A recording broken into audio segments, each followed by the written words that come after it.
നമസ്കാരം. നമ്മളിന്ന് നോക്കുന്നത് നിങ്ങൾ പങ്കുവെച്ച ഖുറാനിലൊരു പ്രത്യേക വാക്യമാണ്. സൂറ സബ, അതായത് 34-ാം അധ്യായത്തിലെ 37-ാമത്തെ ആയത്ത്. ഞാനിത് വായിച്ചപ്പോൾ ശരിക്കും മനസ്സിൽ വന്നൊരു ചോദ്യമുണ്ട്. എന്താണ് നമ്മളെ ദൈവത്തിലേക്ക് അടുപ്പിക്കുന്നത്? നമ്മുടെയൊക്കെ സമ്പത്ത്, മക്കൾ, ഇതൊക്കെയാണോ, അതോ വേറെ എന്തെങ്കിലും കാര്യങ്ങളാണോ? ഈ ആയത്തെന്താ പറയുന്നതെന്ന് നമുക്കൊന്ന് ആഴത്തിൽ നോക്കാല്ലേ? അതെ, തീർച്ചയായും. ഈ വാക്യം തുടങ്ങുന്നത് തന്നെ അതുണ്ടല്ലോ വളരെ പ്രധാനപ്പെട്ടൊരു കാര്യം പറഞ്ഞുകൊണ്ടാണ്. എന്താണത്? നിങ്ങളുടെ സമ്പത്തോ മക്കളോ അല്ല നിങ്ങളെ നമ്മിലേക്ക്, അതായത് ദൈവത്തിലേക്ക് അടുപ്പിക്കുന്നത് എന്ന് വ്യക്തമാക്കുന്നു. ഓഹോ. അപ്പം നമ്മൾ സാധാരണ ലോകത്തിൽ കാണുന്ന ഈ ഭൗതിക നേട്ടങ്ങൾ, കുടുംബ ബന്ധങ്ങൾ, ഇതൊന്നുമല്ല ആത്യന്തികമായിട്ട് പ്രധാനം എന്നാണിത് സൂചിപ്പിക്കുന്നത്. ശരിയാണ്. ഈ സമ്പത്തും മക്കളും തന്നെ എടുത്തു പറഞ്ഞത് ശ്രദ്ധേയമാണ്. കാരണം ഒരു മനുഷ്യന്റെ ജീവിതത്തിൽ ഏറ്റവും കൂടുതൽ സ്വാധീനം ചെലുത്തുന്ന അല്ലെങ്കിൽ ആകർഷിക്കുന്ന രണ്ട് കാര്യങ്ങളാണല്ലോ ഇത്.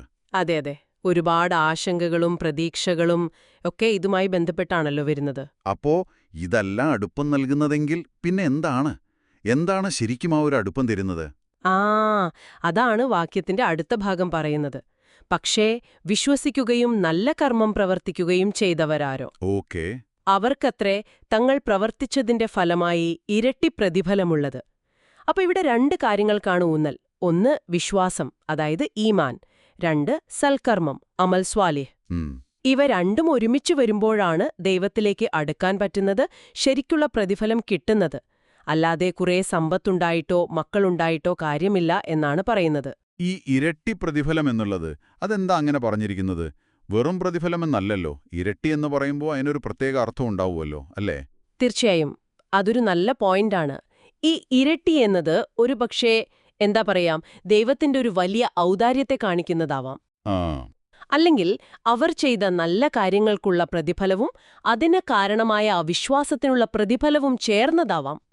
ചില വ്യാഖ്യാതാക്കൾ അങ്ങനെ പറയുന്നുണ്ട്. ഓക്കേ. പിന്നെ ഈ ലോകത്തും പരലോകത്തും കിട്ടുന്ന അനുഗ്രഹങ്ങളെയും ഇത് സൂചിപ്പിക്കാം. എന്തായാലും പ്രധാന ആശയം എന്താണെന്ന് വെച്ചാൽ, ഈ വിശ്വാസവും സൽക്കർമ്മവും ചേരുമ്പോൾ കിട്ടുന്ന അനുഗ്രഹം അത് ഭൗതിക നേട്ടങ്ങളെക്കാളൊക്കെ എത്രയോ വലുതാണ്, ശാശ്വതമാണ് എന്നതാണ്. ശരിയാണ്. എന്നിട്ട് വാക്യം തുടരുന്നുണ്ടല്ലോ, അവർ ഉന്നതമായ സങ്കേതങ്ങളിൽ നിർഭയരായി കഴിയുന്നതുമാണ്. ഇതും പ്രധാനപ്പെട്ടൊരു ഭാഗമാണെന്ന് തോന്നുന്നു. പ്രതിഫലം മാത്രമല്ല, ഒരു മനസ്സമാധാനം, ഒരു സുരക്ഷിതത്വം. അതെ, പൂർണ്ണമായ സമാധാനവും നിർഭയത്വവും.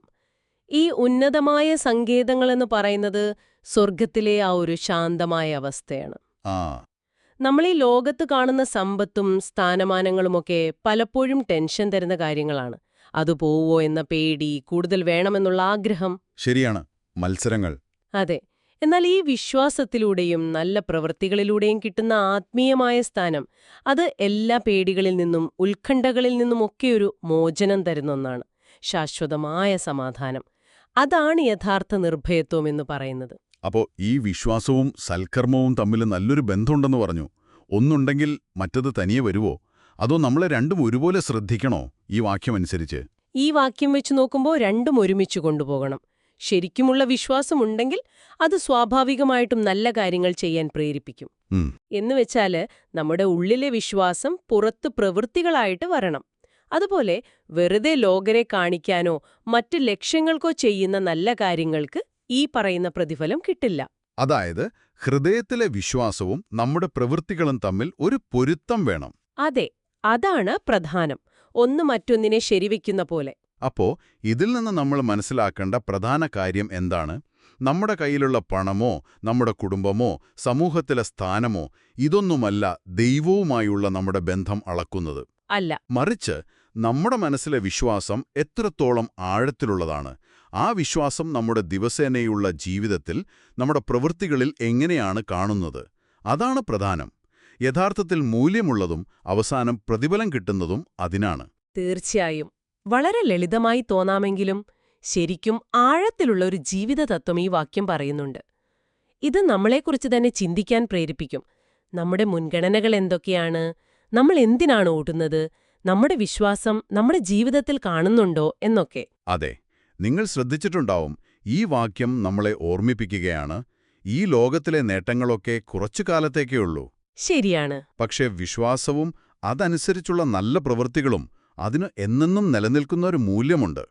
അത് രണ്ടും ചേരുമ്പോഴാണ് ശരിക്കുള്ള വിജയവും സമാധാനവും ഒക്കെ കിട്ടുന്നത്.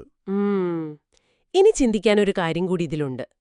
ഈ വാക്യത്തിന്റെ ഒരു വെളിച്ചത്തിൽ നമ്മുടെ ഓരോ ദിവസത്തെ ജീവിതത്തിൽ എന്തിനെയൊക്കെയാണ് നമുക്ക് സൽക്കർമ്മങ്ങൾ എന്ന് പറയാൻ പറ്റുക? അത് നല്ലൊരു ചോദ്യമാണ്. അത് വലിയ വലിയ ദാനധർമ്മങ്ങൾ മാത്രമാണോ? അതോ നമ്മൾ മറ്റുള്ളവരോടെങ്ങനെ പെരുമാറുന്നു, നമ്മുടെ സംസാരത്തിലെ സത്യസന്ധത, ഒരു ദയ കാണിക്കുന്നത്, ഇതൊക്കെ ഇതിൽ പെടുമോ? ഇത് നിങ്ങൾക്ക് തുടർന്ന് ആലോചിക്കാവുന്നൊരു കാര്യമാണ്.